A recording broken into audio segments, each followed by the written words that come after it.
La fobia social es una condición severamente incapacitante si es que no se recibe el tratamiento adecuado. Una persona que le tiene fobia a los aviones y que no se trata, puede más o menos tener arreglada su vida padeciendo un episodio de terror cada 2 años, yéndose de viaje en avión, o simplemente no viajando en avión. Una persona que le tiene fobia a los ascensores y que no se trata, puede más o menos tener arreglada su vida, tener una vida funcional, siempre que, por ejemplo, no se consiga un trabajo que quede en el piso 50 de un edificio. Una persona que sufre de fobia social específica va más o menos por esa misma línea. Pero cuando ya se trata de fobia social generalizada, el problema es mayúsculo, ya que la persona en cuestión va a experimentar pavor, pánico, espanto al tener que interactuar con otra gente. Más allá, claro, del núcleo familiar y quizás de una, máximo 2 personas muy cercanas. Es severamente incapacitante, decía, porque para tener una vida más o menos armoniosa, hay que constantemente interactuar con otros. Hay que interactuar para estudiar, para trabajar, para comprar, para transportarse, para ligar, para ir al médico, en fin. El entrenamiento en habilidades sociales, en sesiones grupales, es fundamental para el tratamiento de la fobia social, quizá lo principal, pero muchas veces no es suficiente. La premisa de esta técnica es que quien padece de fobia social no tiene dentro de su repertorio conductual las habilidades sociales necesarias para interactuar exitosamente y por eso le teme a las situaciones sociales y fracasa en ellas. Entonces en los grupos se modela, se practica y se retroalimenta la conducta socialmente habilidosa en un ambiente de confianza entre iguales y que genera a la vez una red de apoyo. La conducta socialmente habilidosa se descompone en varios aspectos moleculares como los que pueden ver en pantalla. Y en el entrenamiento de habilidades sociales se pretende que las conductas aprendidas luego se generalicen en la vida diaria de los participantes. Sin embargo, existen síntomas que se invisibilizan ante esta clase de tratamiento y que pueden ser responsables de que la fobia social permanezca pese al aprendizaje de las habilidades sociales. Entonces voy a mencionar cuáles son las claves que hay que tomar en cuenta para poder aumentar las probabilidades de éxito del tratamiento de la fobia social. La primera clave es no centrarse exclusivamente en las exposiciones a las situaciones sociales temidas.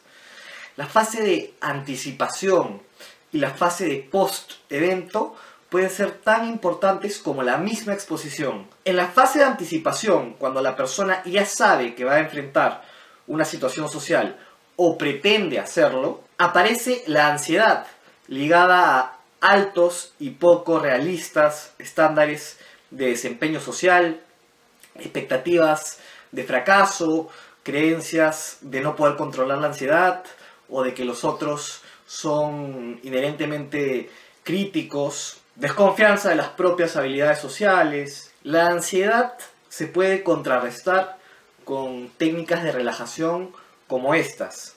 Los estándares de desempeño social tienen que pasar a tener de criterio de referencia no un yo ideal, sino el yo actual.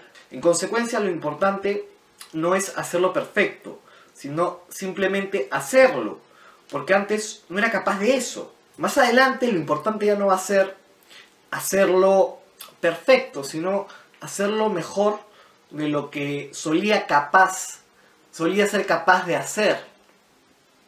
Y si lo hago mejor de lo que solía ser capaz, entonces tengo que felicitarme a mí mismo y sentirme orgulloso. Frente a la creencia de que los otros están constantemente evaluando a la gente, se puede hacer algún experimento.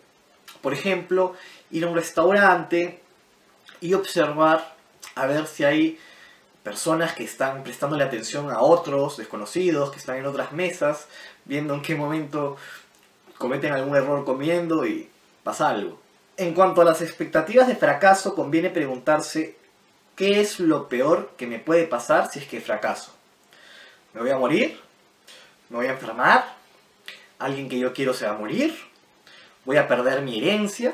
No puede pasar nada de eso y en realidad el temor es bastante difuso. Nada grave realmente podría pasar. Otra pregunta es, ¿qué tan probable es que pase aquello que sería lo peor que puede pasar? Y sobre todo, ¿qué tan probable es que pase si he aprendido habilidades sociales y he recibido retroalimentación en mi grupo? En la fase de post-evento hay una tendencia a hacerse responsable de los fallos, de los errores, y atribuir el éxito al azar o a otros factores. También es común hacer un repaso minucioso del evento social, prestándole mayor atención a las autopercepciones de ansiedad, a lo que uno considera que son fallos y dejando un poco de lado los logros. Asimismo, las señales más o menos ambiguas tienden a interpretarse como hechos negativos de rechazo o de fracaso. Así se genera un sentimiento de vergüenza, acabada la ansiedad, y se toma esta exposición como un fracaso que se suma a una lista interminable de frustraciones y que será recordada con este nuevo fracaso antes de la siguiente exposición a otra situación social. Por eso más bien en la fase de post-evento es importante buscar toda la información que contradiga estas creencias negativas y ser conscientes de cuando uno está atendiendo selectivamente a todo lo malo y dejando de lado, pasando por alto, soslayando lo bueno. Hay que crear varias hipótesis que expliquen las señales ambiguas y no solamente tener una, que es la pesimista. Hay que tener varias porque así va a ser mucho más fácil poder obtener, e incluso con la retroalimentación de quienes escuchan la historia, obtener una visión más optimista. Anotar todos los momentos gratificantes y satisfactorios y ser conscientes de que no es el evento social en sí mismo el que hace que uno lo reactive positivamente o negativamente, sino el significado que uno le da a ese evento. Además, tómese en cuenta que no siempre las respuestas que sean de verdad negativas se deben a que uno sea un indeseable o algo así, sino que tal vez sean consecuencia de conductas no tan funcionales. Por ejemplo, exhibirse como una persona muy hermética, muy callada, puede favorecer que pocas personas le hablen a uno. Pero esto no es porque uno sea un indeseable, sino porque es lo normal que así pase. Segunda clave, durante la exposición a los eventos sociales, no hay que centrarse únicamente en la conducta que uno va a desarrollar, sino también en los pensamientos que uno tiene durante la exposición, ya que estos influyen dramáticamente tanto en las emociones como en la misma conducta. Por ejemplo, estar hipervigilantes a las manifestaciones fisiológicas de la ansiedad, como a sudar, ponerse rojo o temblar la voz, y desear que estas manifestaciones se vayan cuanto antes, lo que genera es que estas respuestas fisiológicas más bien se agudicen y se mantengan. Esta es una buena estrategia para combatir aquello. Estar en permanente búsqueda de señales de evaluación negativas conllevan a que sea más fácil de interpretar las señales ambiguas como señales negativas. Por otro lado, los pacientes con fobia social tienden a creer que la forma como se autoperciben y lo que sienten es lo que los demás en efecto están percibiendo de ellos. Es decir, si se están autopercibiendo como socialmente ineptos o torpes, que los demás están percibiendo lo mismo. Por eso es típico que construyan audiencias imaginarias y que exageren su sentido de objeto social, propio de evaluación de otros. Para dejar de tener esa elevada conciencia de objeto social y dejar de tener esa sensación de estar constantemente en la mira, y que esa mira con seguridad va a acarrear desaprobación, crítica, es muy recomendable hacer experimentos como este de ataque a la vergüenza. Tercera clave, desarrollar tolerancia a la ansiedad. Hay que aceptar la ansiedad como una emoción natural que todos hemos vivido en algún momento de nuestra vida, y no necesariamente en interacción con otra gente, sino quizás cuando hemos visto una película de terror o cuando nos hemos subido a una montaña rusa. No se trata de no hacer cosas para reducir la ansiedad, sino más bien se trata de no darle tanto valor a la ansiedad, de no considerarla imposible de soportar. El tratamiento psiquiátrico indicado para la fobia social consiste en, inicialmente, una dosis de leve a moderada de ansiolítico, pero también desde el inicio, pero para un tiempo ya más prolongado, no solo para el inicio, un antidepresivo del grupo de los inhibidores de la recaptación selectiva de serotonina. El más eficaz para la fobia social parece ser de esos IRS, ¿no? De esos antidepresivos, parece ser la paroxetina. Pero pese a la medicación y pese a todo, cuando haya que exponerse, va a surgir la ansiedad. Y de lo que se trata no es de intentar librarse de ella a toda costa, sino de actuar pese a la ansiedad. La ansiedad sería como el invitado indeseado en una fiesta. Si uno se centra en que hay alguien que a uno no le cae bien y que está en la fiesta y no se va, y de que no se va, y uno no se centra en su presencia, no la va a pasar bien de verdad. Va a estar todo el tiempo rumiando y abrumado. En cambio, si uno dice, bueno, está bien, esta persona está acá, no quisiera que esté acá, me gustaría que se vaya, pero no depende de mí que se vaya o no, y entonces yo lo que voy a hacer va a ser tratar de pasarla lo mejor posible en la fiesta, pese a que esté invitado indeseado. Entonces lo más probable es que así uno la pase mejor. Tolerar la ansiedad.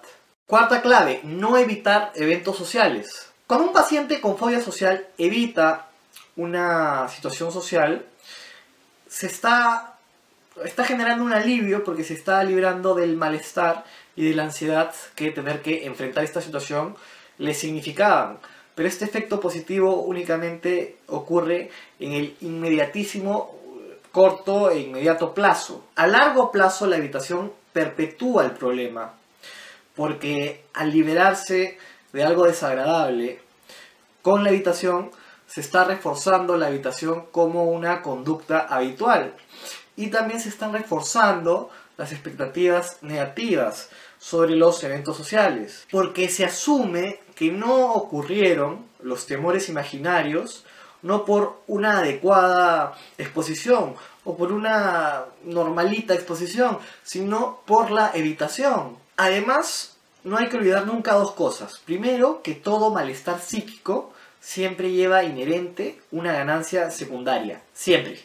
La ganancia secundaria no tiene por qué ser consciente, puede ser absolutamente inconsciente. En el caso de la fobia social, la ganancia secundaria más obvia, y quizá la más común, podría ser que el paciente con fobia social, mientras siga padeciendo esta condición, no va a tener que trabajar ni independizarse, y algunos de sus familiares o muchos de ellos van a estar al pendiente de auxiliarle en todo. Pero el costo que esto va a tener es impagable y no compensa en lo absoluto el sufrimiento perenne que significa padecer de fobia social.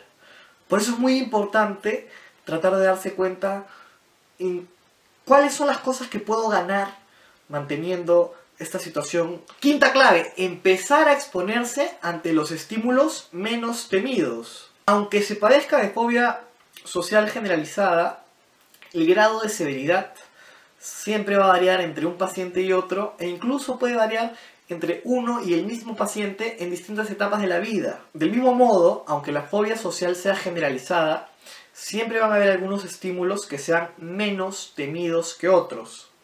En pantalla pueden ver algunos estímulos sociales comunes. No es aconsejable pretender resolverlo todo de golpe desde un inicio, sino más bien primero atacar los flancos más débiles. ¿Por qué? Porque distintas situaciones requieren de conductas globales diferentes, pero que se componen y descomponen de otras conductas mucho más simples. No es la misma la conducta socialmente habilidosa que se necesita para exponer un trabajo universitario en clase que para ligar. De este modo se puede preparar primero los entrenamientos para aquellas situaciones menos temidas, lo que va a aumentar la probabilidad del éxito, y con este éxito se va a generar una mayor motivación, un mayor sentimiento de eficacia personal, menos temor para dar el siguiente paso y también, sobre todo, una mayor sensación de control. Si les gustó este video,